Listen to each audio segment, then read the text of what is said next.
Wake County Sheriff Gerald Baker, I want to thank you for coming out today. Uh, Due to numerous requests and to assist Wake County Deputy Sheriff shot while in line last week, in the line of duty last week, our office, with the assistance of the North Carolina, the State Employees Credit Union, and with support of Ronald Sergeant Wallace's family, has set up an account to help him and help them out. Concerned residents who want to help Sergeant R.J. Waller, again, who was shot in line of duty at a Raleigh apartment complex on June 2nd, can do so by visiting any of the 272 state employee credit unions statewide. All donations will be credited to the Ronald Waller Fund. Sergeant Waller's life is obviously forever changed as he continues to recover from his injuries. But our office, created this account, and again, with the blessings of his wife and the family, we just want to make sure, sometimes when things happen like this, people go and start all kinds of GoFundMe things, but we believe that doing things in order and doing them correct, and that starts with the blessings and the support, of the immediate family before you go out and start doing those things. Some people appreciate it, but don't want it. So we want to make sure that was something that they were going to be okay with, to assist the family as he continues to his road to recovery. And again, donations can be made to State Employees Credit Union, care of Ronald Waller Fund, and there's an address for one in particular, the 1595, it's the address 1595 Corporation Parkway, Raleigh, North Carolina, and that's area code 27604. That one is actually on the corner of Corporation and New Hope, if I'm not mistaken. Also have made contact with his wife this morning, and she wishes to express her sincere thanks to everyone for their prayers and support for the family. She especially wanted to share her gratitude with this office, Raleigh Police Department, and Wake Medical Center for their great care and the acts of kindness and love that they've received so far. Sergeant Ronald Waller, he's doing better than when he first arrived there following that being shot on the 2nd. Very strong young man, and he's getting better, and will to get better is there. Been out to visit him several times, and some of the staff members behind you have been out there. Someone's out there pretty much around the clock, making sure that he's okay and making sure this office and that he's not by himself out there. But he's doing well. He's been through a series of surgeries with the focus around his leg, trying to make sure that he's going to be able to recover. So I can't go into, not being a doctor, I can't go into any details about that, but he is doing well. He's been responding very well to the surgeries thus far. He's out of intensive care, and so those are all good signs, and they show that things are getting better. We want to again, express our gratitude to, first responders on that day. It was very important to get him to the hospital immediately, and by doing that, it's a tremendous part of his recovery. And it's going as well as it is.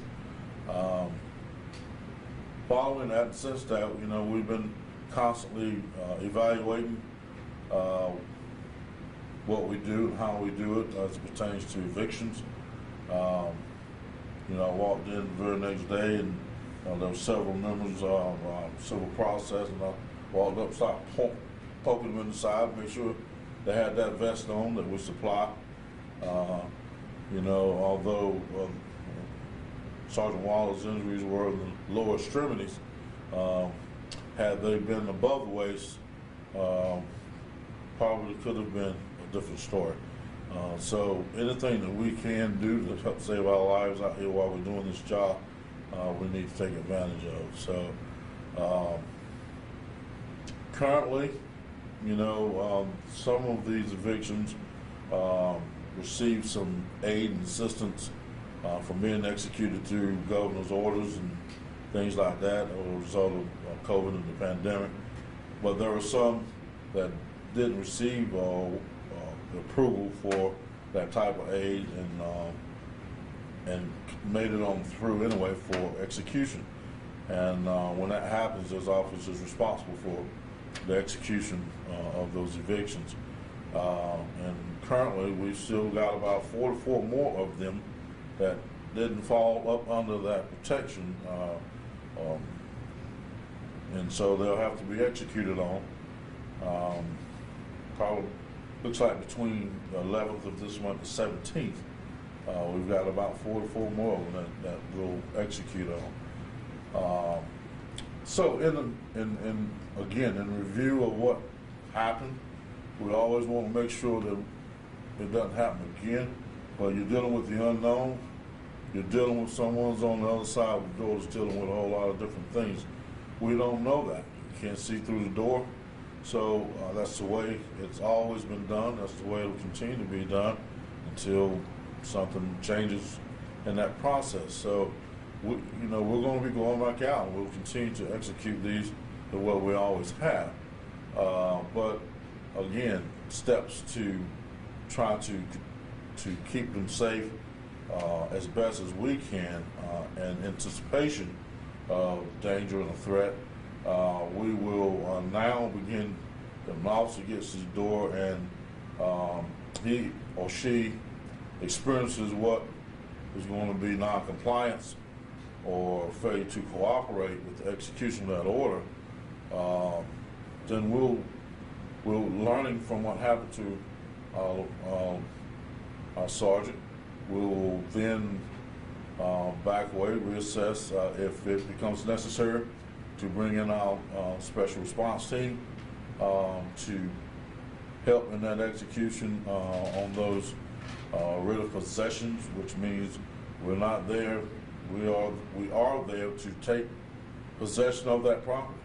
So we'll have to do that, and so we'll make it, if we need to bring them in to clear that property and make it safe for those deputies to continue their execution, and that's what we'll do.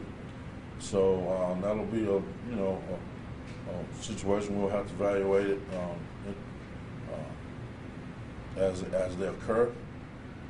But we are prepared to do that. That is a part of reevaluating what happened and making sure that, hoping and praying that what happened to Sergeant Waller will never happen again.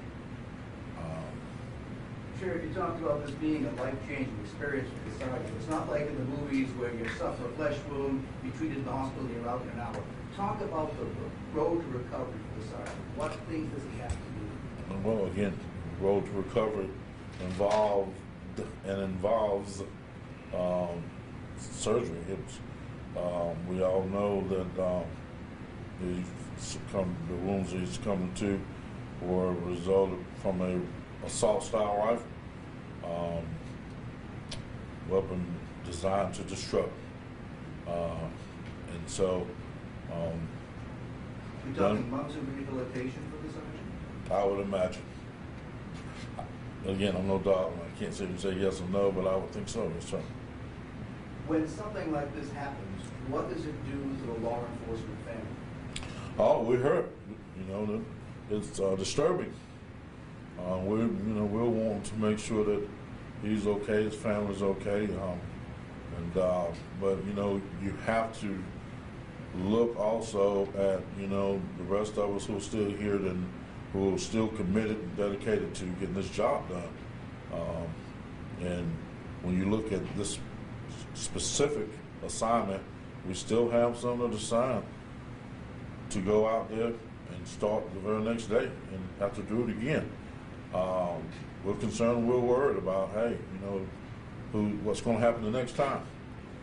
And again, you're dealing with someone who's behind the door who could be dealing with anything from substance abuse to mental health issues.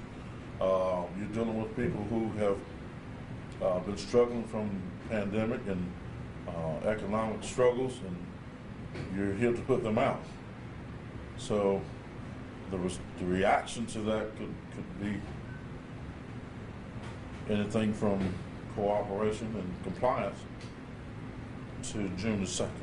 You talked about the fact that there are folks from the sheriff's office always with the deputy to offer him support.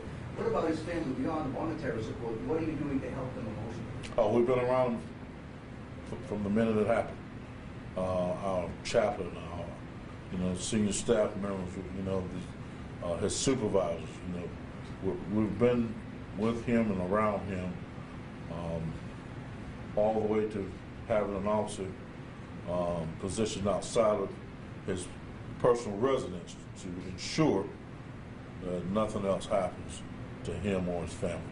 So, a lot of prayers, but the support is here from this office, and always will be. Have you had a chance to speak to Sergeant Waller? What have you talked to him? How is he doing emotionally? Yes. I have talked with him, and to know him, and I'm smiling now because a few days ago when I had him, I was crying. I was mad as crap. But today, being able to talk with him and spend some time with him, even to know him, he's quiet. You have to get Sergeant Waller to talk to you. He's not going to come and start talking to you. You've got to talk to him to get him to engage. And so, laying up, even in his room, if you're there to visit him, if you're not talking to him, it's a quiet scene. Because he's just not a talker. But his spirit, he's always been a happy man. And he understands the risk that comes with this job. He understands the risk that came on that day. And he didn't waver at all. And he is one that is ready to get back to work. So his spirit is high. Mentally, psychologically, that has a lot to do with healing, I believe. So he's doing good.